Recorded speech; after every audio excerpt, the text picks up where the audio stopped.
Welcome back to Nick Lenz's Comic Corner, Classics / Non-Classics.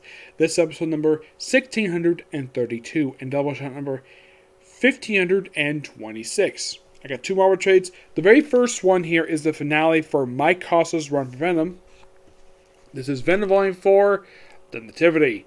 Yep, this is the end. Yep.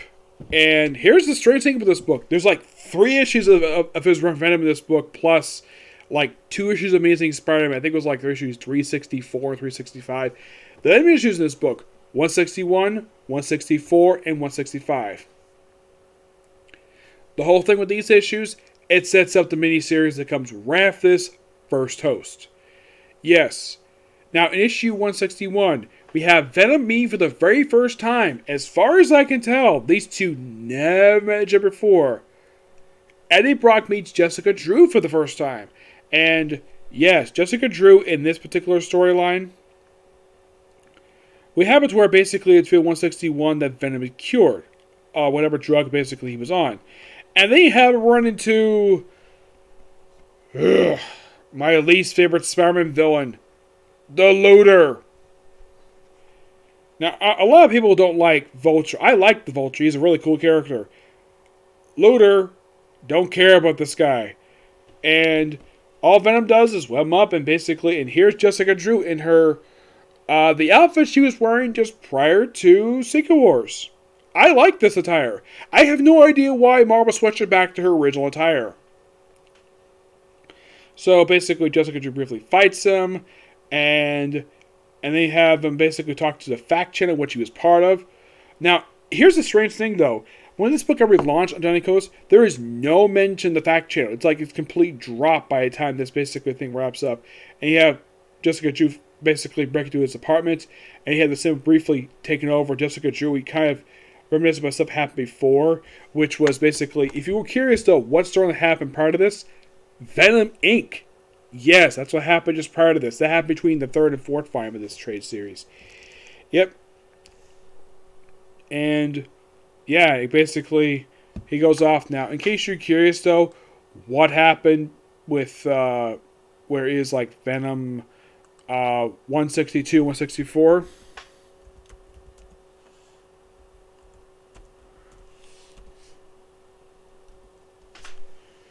Venom 162. This one, along with the following issue, is part of that crossover with X and Blue, Poison X. Yep.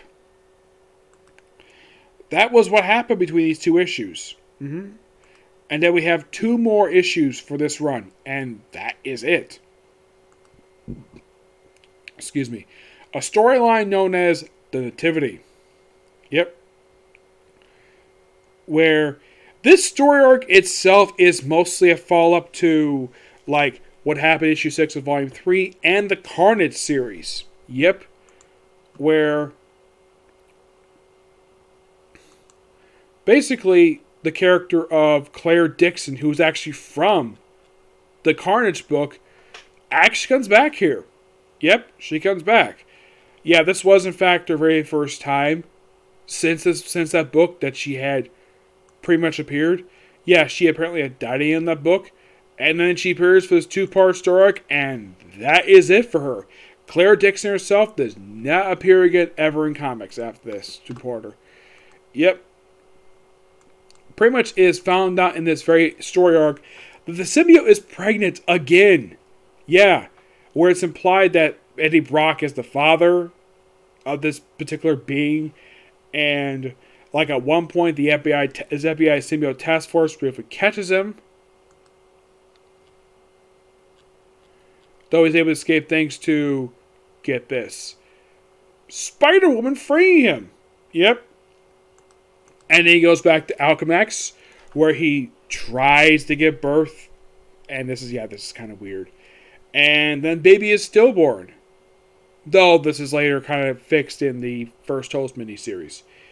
Yep. But yeah, that's, with these 2 issues, that is it for Mike Costa's run. Because what happens next? Right after these 2 issues wrap up, this is what happened next. First Host. Which, this is simply put, the best way to describe this particular miniseries to happen right after this. This is a bridging between Mike Costa's run and Don Nicolas' run. This is also pretty much the finale for his whole run. Yes. I give the trade itself roughly a 9.5 out of 10. The 2 issues of Missing Spider-Man 364, 365, it's simply put basically the first time Venom fought Carnage. Which the issues themselves, I believe, were done by Dave Michelini, and the artwork, I believe, was done by Eric Larson. Yep. Now, 161, despite like 162 and, well, no, 160, 160, 64, 65, those issues done by Mark Bagley, and 61 artwork done by Harvard Gueron. Now, my final thoughts on this run, oh, by the way, they have more stuff for some symbiotes, per se. Yep. My final thoughts for Mike Costa's run. It's definitely a good run. If you skip over the stupidness that is Lee Pierce's run, which that came first. And then came this, which was The Land for Crime. Yep. And then you have the stuff that happened in Volume 2.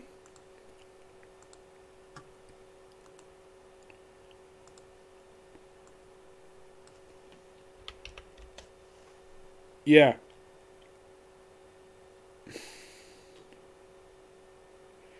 Yeah, and pretty much like right after that, like right after issue 154, which was just after, I think that was the, yeah, after it was the one issue was published in Volume 3. If you're curious though what happened next, right after that, we had this happen. We had, well, first the Edge Venom set up this very event, and that's what happened between issues 154 and 155. Yep. And then pretty much like, yep. And then you had this particular story arc, this the Link to Predator stuff, which I reviewed last time. You had this going on for about 3 issues, which had him fight Kraven the Hunter. And then you had the Venom Inc. story arc, which was really good. Yeah, that's what happened next. And then right after, you had this one-shot issue with Venom for Tangled Web. And then right after that, we had the Poison X crossover. Then this. Now you might be asking, when did the Venomized crossover come in? Which came, it was a sequel to Poison X. Let's see. No.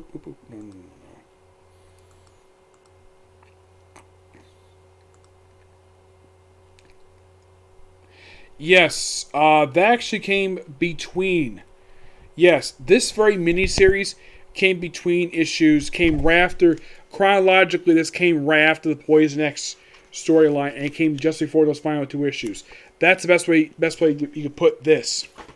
And that was it for Mike Costa's run for the book. And of course, you had First Host, and that pretty much wrapped up the run. A run that surprisingly lasted for about 2 years. Yep. Excuse me. The start of this run was very weak, but it does get better with issue 150. Yep. Oh, and by the way, with this run completely wrapped up, there's still like a couple more runs left. There's still like 1 trade left to go for Venom Space Knight and the Daniel Wade book, plus the Venom miniseries 1990s, and that's pretty much it. There's still more stuff to review for Venom, don't worry about that, but I'd say with reviewing Venom Volume 3, with reviewing these issues here, I believe that is pretty much in a way. I think this mostly gets me out of the year of like 2017, I believe it does.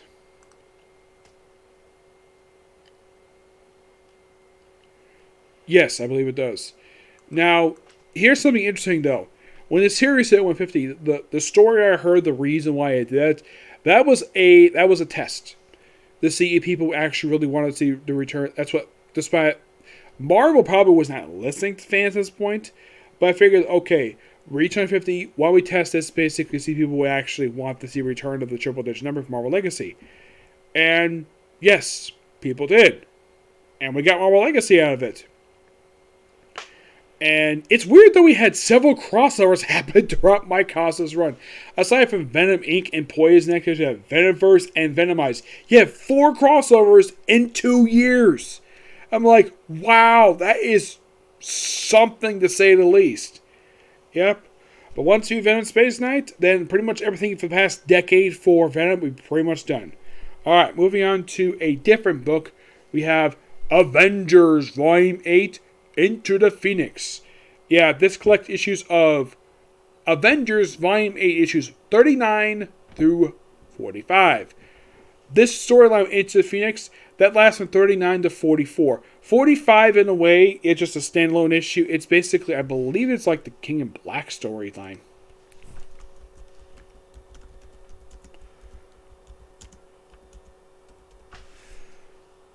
Let's see.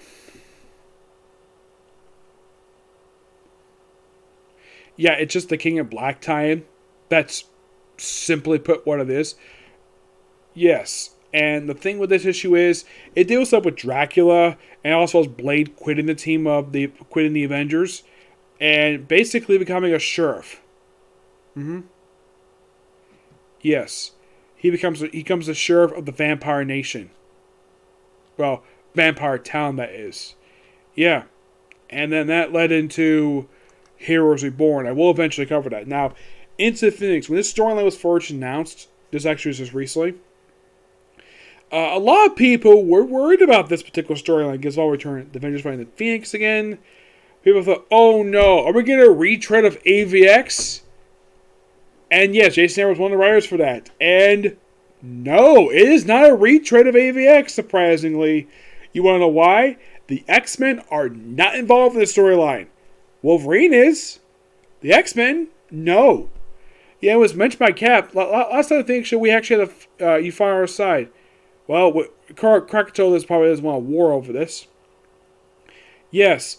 Mostly a lot of this storyline itself was mostly a little bit more continuation follow from Marvel Legacy #1, involving the Avengers 1 million BC, which involves like the very first host of the human host of the Phoenix Force, which was the Cave Woman.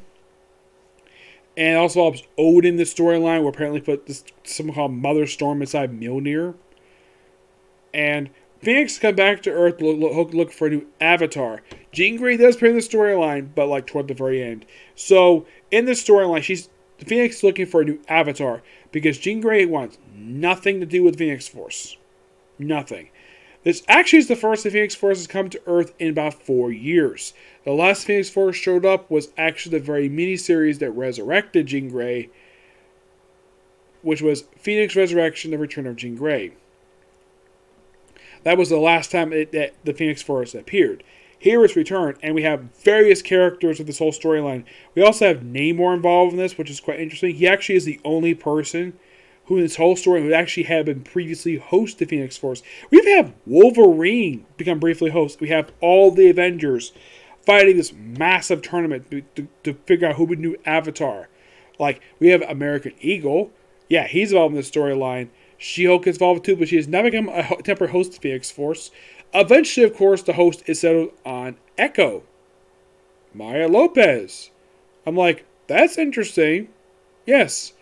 The fact that sets up that. Yep. Yeah, that pretty much, in a way, she becomes the new host of the Phoenix Force, and I believe she joins the Avengers with this very story arc. Yeah, she becomes involved with the Phoenix.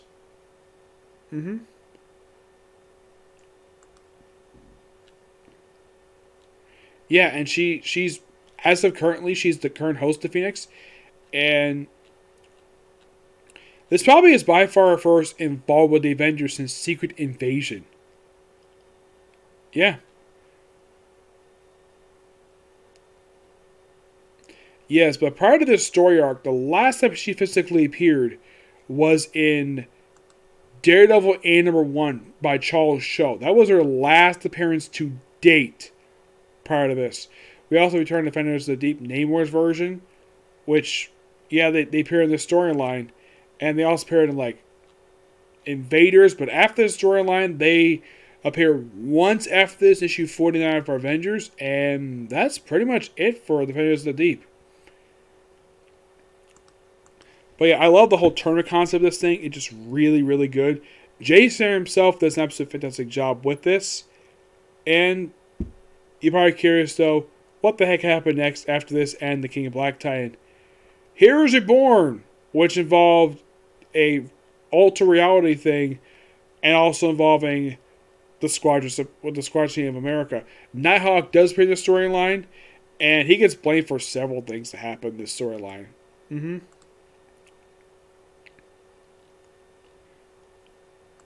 Now you might be thinking, does he play a role in this storyline? Well, he tries to get the Phoenix Force, but it doesn't go too well.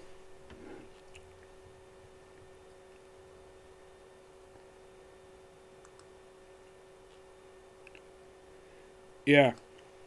And here's a fun fact to you about Nighthawk here. Basically, he is actually based upon the JMS version of Nighthawk from the Supreme Power stuff. Yep.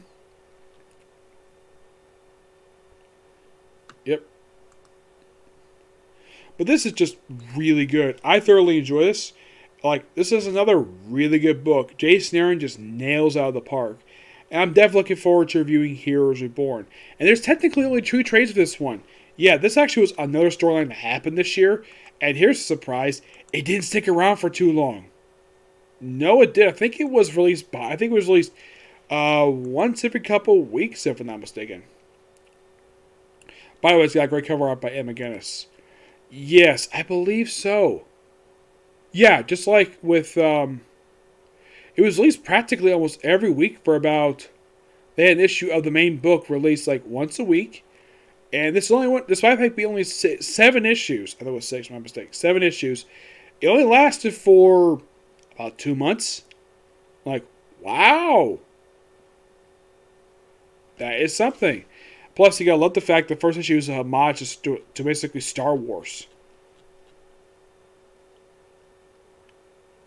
And I'm definitely looking forward to reviewing this because the whole thing with Heroes Reborn, this whole crossover event, well, here's the thing about it. It's simply put meant to be celebrating the 21st anniversary of the original Heroes Reborn, but it's not as weird a concept as that one.